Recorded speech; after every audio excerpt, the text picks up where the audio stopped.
For our sample problem number 1, complete the differential level notes shown below and perform the customary arithmetic check.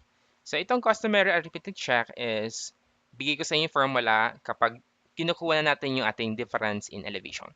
Okay po? So meron tayong dalawang formula for the arithmetic check. We have the main formula at yung checking. Okay? So itong itong formula natin is to find out kung tama ba talaga yung sagot natin. Okay? So mahalaga na alam natin dalawang formulas para ma-ensure natin na yung process or yung solution natin ay tama. Okay po? And now, di ba sinabi ko po sa ating previous na video or sa ating part 1 na sa unang point, meron lamang tayong backside, wala tayong foresight. And then sa ating last point, meron lamang tayong foresight, wala tayong backside. Kasi nga 'di ba, from our representation figure sa ating first part is para makuha natin yung height of the instrument, 'di ba ginagawa natin is kumukuha tayo ng backside reading. Okay po? Sa ating so ibig sabihin nakalagay yung stadio rod natin sa ating point A or our first point. So sa ating first point, merong backside, walang foresight. At sa ating point B naman, sa ating second, di ba, sa previous video, ang last point natin ay yung point B. So naglagay din tayo din or nag-set up din tayo din ng ating stadia rod and kinuha naman natin yung foresight reading para makuha natin yung height ng instrument ng ating point B. Okay po? So, again, sa backside, sa ating first point, may backside, walang foresight. Sa ating benchmark 2, may foresight, walang backside. So, I hope clear po siya. Okay? So, and also meron tayo ditong calculator sa ating screen para masabayan nyo ako while answering this problem. Okay? Para ma-check natin para malaman natin kung same ba tayo, kung paano nag-come up itong answer na ito. Pero ipapakita ko pa rin naman yung pinaka step-by-step procedure kasi sa first example, dapat gamay na natin or ginagamay na natin para sa mga succeeding na examples natin or sample problems is diretso tayo in answering this kind of problem. Okay? Now, meron tayong level notes from benchmark 1 to benchmark 2 and sagutan natin yung or we need to fill this one. Kunin natin yung height of instrument and its elevation. Okay? But before that, ano ba alam natin, 'di ba, ang formula ng height of the instrument is equal to the elevation plus the backside. And to get naman, para naman makuha yung elevation, we have the height of the instrument minus the foresight. So, yan ang dalawang yun. So, gagamitin natin dalawang formula ito para ma-fill natin tong level notes na ito. Okay? So, solve natin yung ating height of the instrument ng ating benchmark 1.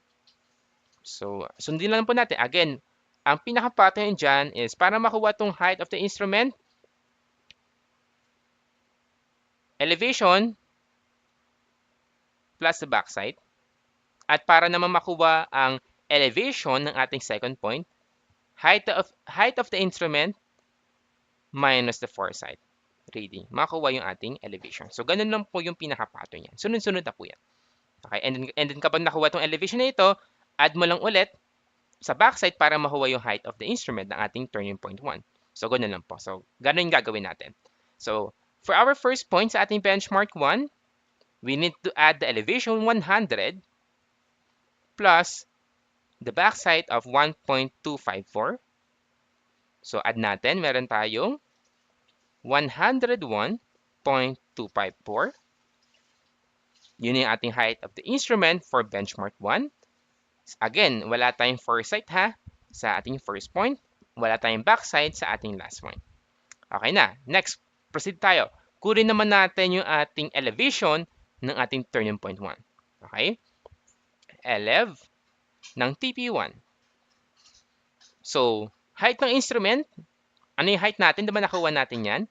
Meron tayong 101.254 meters minus yung ating foresight. Given yung foresight, 1.858. Okay? Using our calculator, meron tayong 101.254 minus 1.858. We have 99.3 So, meron tayong 99.396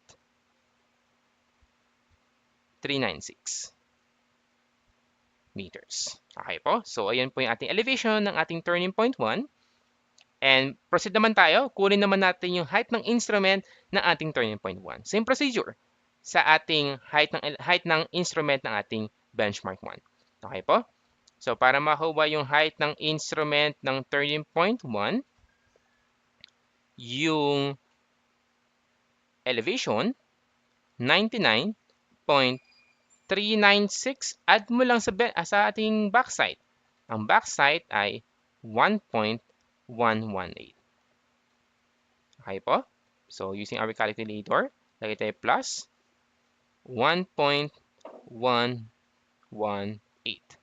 So, the answer is 100.514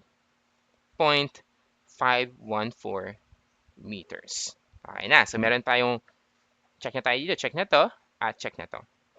Now, proceed tayo for turning point 2. Kunin naman natin yung elevation ng turning point 2. So, paano yon? Elevation ng TP2. So, paano po yon? So, ganun din. Kung anong ginawa mo dito, same process lang po.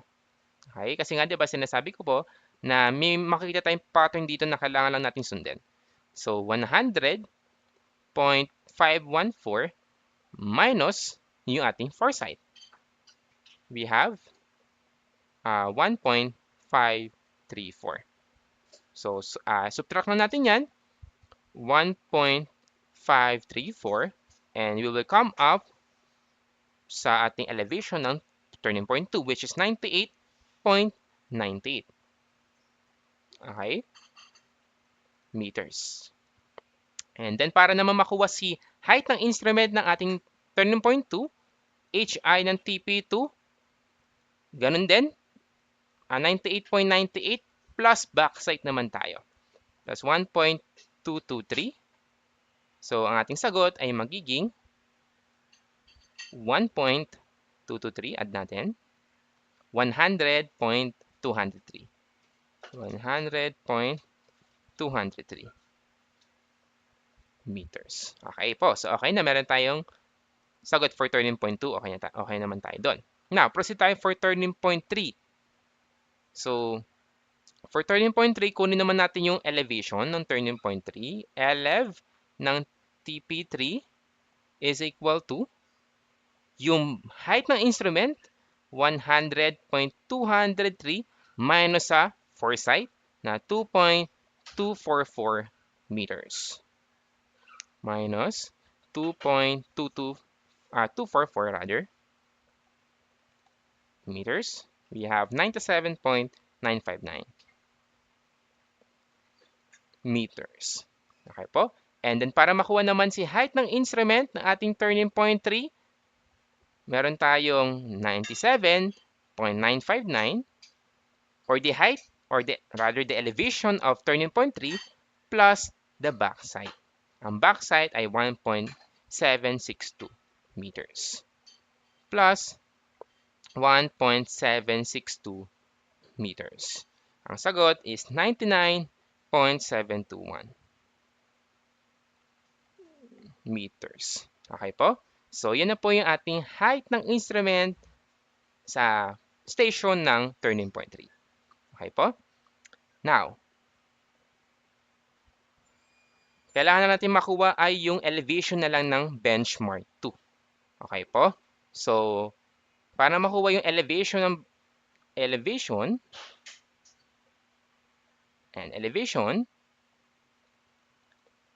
benchmark 2, ano kailangan natin gawin? Ganun lang, yung height ng instrument minus the foresight reading. Okay? So, meron tayong height ng instrument ng TP3, 99.721 minus 2.018. Then, we will come up with the answer of elevation of the benchmark 2. So, 99.721 minus 2.018. Ang sagot, 97.703. So, elevation ng BM2, 97, 97.703 meters. So ito na yung mga sagot natin to fill the level nodes from benchmark 1 to benchmark 2. So, ayan. So, underline natin sagot natin. Ayan yung sagot natin. So, ito yung mga need natin ilagay sa ating level nodes. So, 1, 2, 3, 4. 1, 2, 3, 4. 3, 6, 8. Okay, so tama po na 8 yung ating unknown kasi 4 dito, 4 dito. Okay? Now, nakompleto na po natin yung ating level nodes. Now, identify natin kung ano ba yung difference in elevation ng benchmark 1 sa benchmark 2. So, ano yung formula natin dito? So, meron tayong formula na, ito yung first formula for difference in elevation. Meron tayong formula na elevation of benchmark 2 minus elevation ng benchmark 1. Okay? So, yan po yung ating, so parang hindi nakita sa ating screen. So, sulat ko ulit dito. So, ito yung first formula natin, DE1 is equal to elevation of benchmark 2 minus the elevation of benchmark 1. Okay? So, plot natin, ano ba value ng ating elevation ng BM2? Ang BM2 is here, 97.703 minus the elevation of benchmark 1, given yon. Ano yung sagot? Meron tayong elevation ng BM1 na 100 meters. Okay po? So, get the difference lang. So, for sure makakuha tayo ng negative na sagot. So, meron tayong difference in elevation. Meron tayong negative 2.297. So, tama ba? So, minus natin 100 to. Meron tayong negative 2.297 meters. So, ayan po yung ating difference in elevation ng benchmark 2 sa benchmark 1. Okay? So, ano po ba ibig sabihin ng negative dito? Ang ibig sabihin po ng negative dito, yung ating elevation, yung elevation ng ating BM2 or our benchmark 2 is lower than the elevation of benchmark 1. Ang ibig sabihin kasi niyan is yung elevation ng BM2, mas mababa siya. Kasi nga 'di ba, inuna ko yung BM2, tapos sinplot ko siya sa BM1. So ibig sabihin, mas maliit yung elevation ng BM2 kung ko-compare natin sa elevation ng benchmark 1. Okay ha? So I hope clear po siya. Now, ano yung ating second formula for customary arithmetic check? So, delete na, proceed tayo for the next slide. Or dito ko nalalagay. Okay? So, for our naman, para naman natin makuha yung second nating arithmetic check. So, meron tayong formula na DE2 is equal to summation ng benchmark, or summation ng backside minus summation ng foresight. So, yan yung ating second formula for customary arithmetic check para makuha natin yung difference in elevation ng benchmark 2 sa benchmark 1. Okay. So, first, kunin natin summation nito. So, for example, kunin natin sum. So, again, summation ha. So, kailangan natin makuha yung sum ng all backside and all foresight. So, summation ng backside, pag-add natin yan. So, meron tayo ditong 1.254 plus 1.118 plus 1.223 plus 1.762. We have 5.357. Sorry. 5.357. And for our foresight naman, dito ko nalagay sa may kabilang side. This is the summation of the foresight. So, meron tayo itong 1.858 plus 1.534 plus 2.244. So, summation ay 5 or tama ba? So, 1.858, 1.858 plus 1.534 plus 2.244 plus 2.018. Nalabas ay 7.654. So, 7.654. So, okay na. Meron tayong summation ng backside and then summation ng foresight. So, substitute natin sa ating formula na difference in elevation is equal to the summation of backside na equal sa 5.357 minus 7.654. So, get the difference. So, meron tayong mag-store dito. Shift store A. Ayan. So, gawin natin is 5.357 minus alpha A. Ang sagot ay negative 2 so, ito siya. Negative 2.297 meters. So, pareho lang po sa ating first formula. So, para ma-ensure natin na tama yung sagot natin, use the second formula to ensure na tama yung sagot natin. So, again, meaning na negative, yung elevation ng benchmark 2 ay mas mababa kaysa kay elevation ng benchmark 1. Okay po? Now, another solution para maipakita ko na or maipakita natin agad yung elevation ng benchmark 2. So, paano natin malalaman dito? Di ba dito? Nakuha natin yung elevation ng benchmark 2. Ang ginawa natin, kailangan natin makuha muna lahat. Di ba? Para makuha natin sa dulo yung elevation ng benchmark 2. How about if ngayon pa lang or without solving this or without solving the level notes, makakuha na agad natin yung elevation ng benchmark 2. So, anong formula na ito? So, ito yung formula. So, para makuha agad yung elevation ng benchmark 2, so ito yung formula niya. So, benchmark 2 is equal to, or lagi ko dito. So, elevation ng benchmark 2. Burahin ko lang to. Ayan, proceed. Ayan. Is equal to elevation ng BM1 or ng ating benchmark 1 plus the summation of backside minus summation ng foresight. Ito ay para ma-check naman natin. Di ba dalawa yung formula for difference in elevation? Meron din tayong another formula para ma-check naman natin kung tama ba talaga yung pagkakasolve ng elevation ng benchmark 2. Okay? So, di ba meron naman tayong value niyan? Meron tayong value for benchmark 1, meron tayong value for backside, for the summation of backside, and meron tayong value for the summation of the foresight. Okay? So, substitute natin. Elevation ng benchmark 2 is equal kay elevation of benchmark 1 is equal to 100 plus ano value ni summation ni backside? 5.357 minus the summation of foresight 7.654 meters. Okay? So, elevation ni benchmark 2.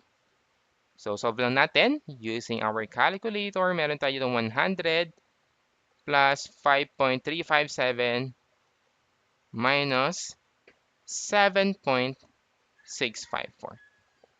Okay? So, ano magiging sagot natin dyan? So, equal natin, meron tayong 97.703, which is the same dito. Ayan.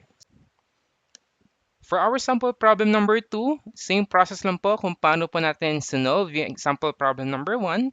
Complete the differential level notes shown below and perform the customary arithmetic check. Again, same process lang po. Ang pinakaiba lang for example number 1 is for this example number 2, diretso tayo sa calculator. Hindi ko na po gagawin yung ginawa ko sa example number 1 na sinusulat pa. So, I hope na gamayan natin itong this kind of problem sa differential leveling. Okay ha?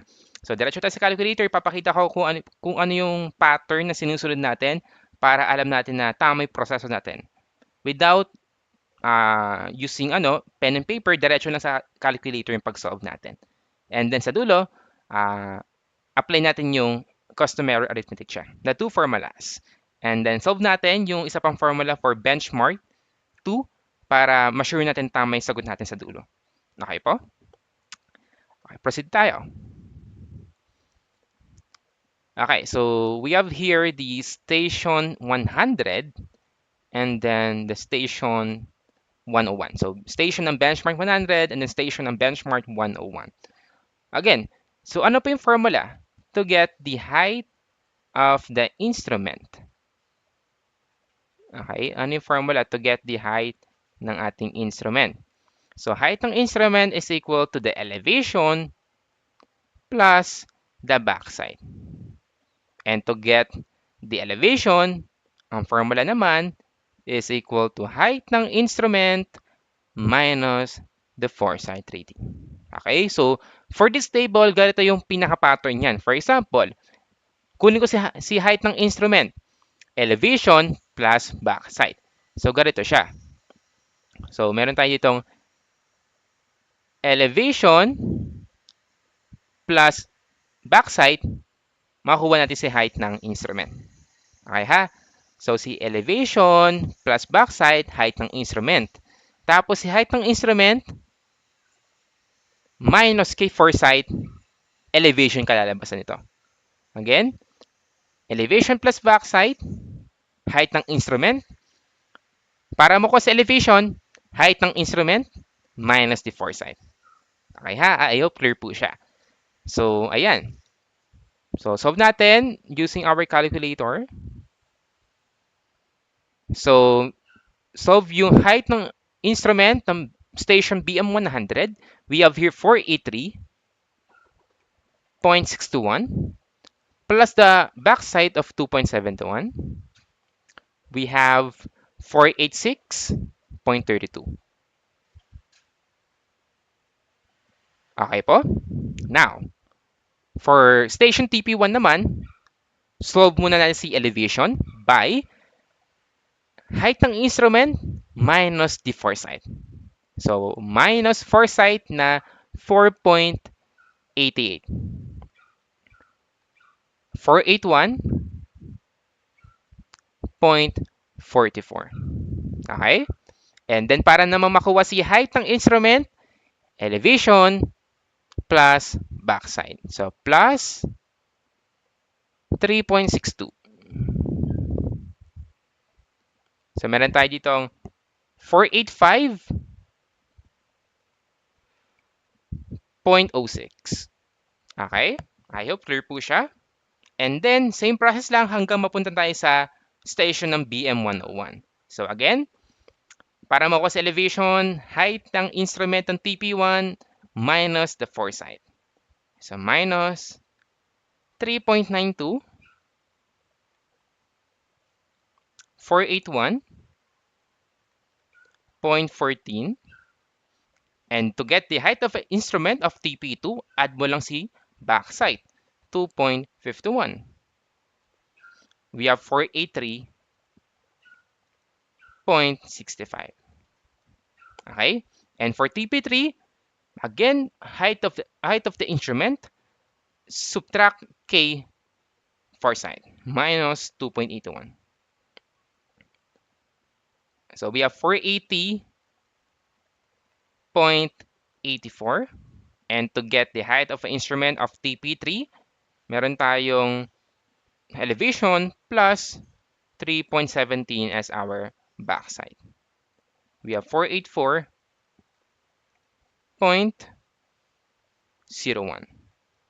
Ay, sorry. Ayan. 01. And then, ganun din ulit. Subtract ulit kay foresight, 1.62. We have 482.39. And add ulit kay backside para makuha si station, para makuha yung height ng instrument ng station TP4. plus 1.47. 483.86. And then lastly, para makuha sa elevation ng BM101, subtract lang kay foresight, 1.21. Meron tayong 482.65. So nakumpleto na po natin yung ating level notes, and then solve natin yung ating customary arithmetic check.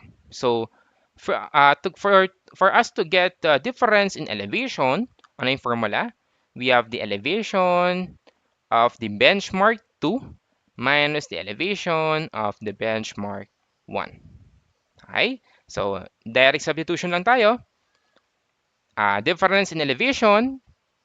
So, ang benchmark 2 natin, ito ay yung elevation ng BM 101 minus elevation ng BM 100. So, yung po yung tinutukoy ko, ha? So, subtract na natin. Ano yung elevation ni BM101? We have 482. No, 482. Yun, ito yun, diba? Yan yun. So, minus daw natin kay elevation ng BM100. So, we have 483.61. We have the answer of DE, or difference in elevation, is equal to negative 0.96. Okay po, so yan po yung ating difference in elevation. Okay? Now, for our checking here, di ba another formula natin for checking ay DE2 is equal to the summation of the backside minus the summation of the foresight. So, first, kunin po muna natin yung summation ng backside. So, let's say dito ko po siya lalagay, ha? Summation ng backside. Okay? So, summation ng backside, 2.721. Again, summation lang po yan. Ipag-add lang po lahat ng values for our backside. Plus 3.62, plus 2.51, plus 3.17, plus 1.47. We have 13.48. 13.48. And for our foresight naman, meron tayo ditong, so yung answer natin dito, pwede natin gawing shift store A. Ayan. And then for foresight naman, 4.88. Ipag-add lang natin, summation lang.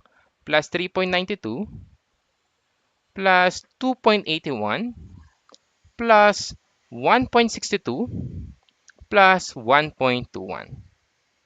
Meron tayo ditong 14.44. So, ang gawin natin, shift store B. Yan. So, gawin natin alpha A minus alpha B. Ibig sabihin yan, yung ating, ito yung A natin, diba? Summation of backside minus the summation of the foresight. Okay po? So, meron tayong DE2 is equal to 13.48 minus 14.44. Ang sagot ay negative 0.96 meters. Pareho lang po. Ibig sabihin, pareho lang po yung ating sagot. So, pareho po yung ating checking dito. So, kapag ibig sabihin equal sila, tama po yung sagot natin. We come up with the same answer. Okay po? Now, isa pa bago tayo mag-end. So, paano natin malalaman or paano po natin ma-check na tama yung sagot naman natin for our elevation ng BM100? So, elevation ng BM101, ang formula po ay, so meron tayo, diba, last time, ano yung sinabi ko? Meron tayong elevation ng first point, BM100, plus summation ng backside minus summation ng foresight. So, try natin kung mag-equal kay 482.65. Dapat equal dito yan, ha? Dapat equal yan dito. Okay? So, try natin. So, elevation ng BM100 is equal kay 483.621 plus alpha E. Ang alpha E natin, ito yung 13.48 na summation ng backside minus alpha B. Ito naman yung summation ng foresight na 14.44. Ang sagot ay 482.65 meters, which is the same dito. Okay? So, ayan po yung ating topic about sa ating differential leveling. This is for example number 2. Maraming salamat, katropais! Remember that you are never alone in this journey. Nandito ang PICE PPSC Acad TV to guide you because here we leave no one behind. Never lose hope, our future engineers. This is just the start.